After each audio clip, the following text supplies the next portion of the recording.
Greetings and welcome back to Room 303 in our Chats with Emily, as we are calling our readings through the poetry of Emily Dickinson. We are in the Johnson edition, and we turn now to poem 644, You Left Me, Sire, 2 Legacies. Now again, just like our discussion of 643, it isn't often clear who Emily's referencing here when she's talking about you and Sire. Now, this poem was actually titled Bequest when it was first published in 1890, although Emily, as we've said, never titled her poems.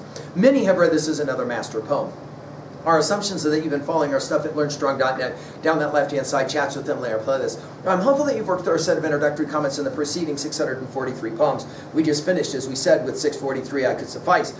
In that poem, as in this poem, there seems to be a certain kind of tension at play here that will lead Emily to speculate on love and pain and their close proximity. Often for Emily, love and fear and pain all seem to collide in the romantic enterprise. She says it this way, You left me, Sire, 2 legacies. A legacy of love, a heavenly Father would suffice had he the offer of. You left me boundaries of pain, capacious as the sea between eternity and time. Your consciousness and me.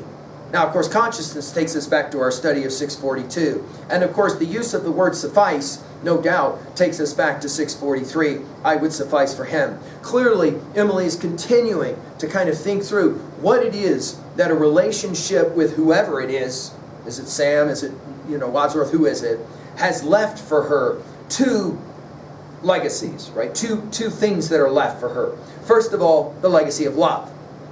Heavenly Father, she says, God himself would suffice had he the amount of love that I have. Of course, as we said, she mentions love in 126 of her poems. She is, in many ways, the poet of love, and she says, there is no doubt that one of the things you left me was the legacy of love. But notice also, you left me boundaries of pain. And I think the word boundaries here is significant. In other words, with the magnitude, the infinitude of love comes the boundaries of pain.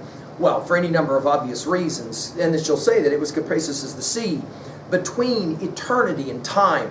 Wow, this is a brilliant way to suggest that love is always going to have its opposite side of what? Pain? Suffering? Why? Because of consciousness. And obviously she says, me.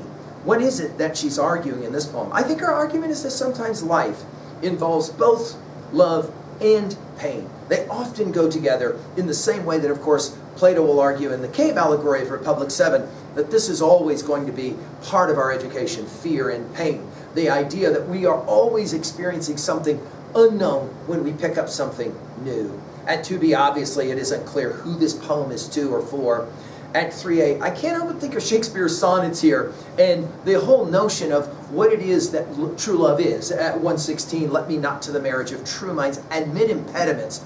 Love is not love, boundaries. Love is not love which alters when an alteration finds, or bends with the remover to remove. Finally, to own a poem like this was a time when you struggled with love and you struggled with pain and the fact that relationships seem to always carry both. Thank you.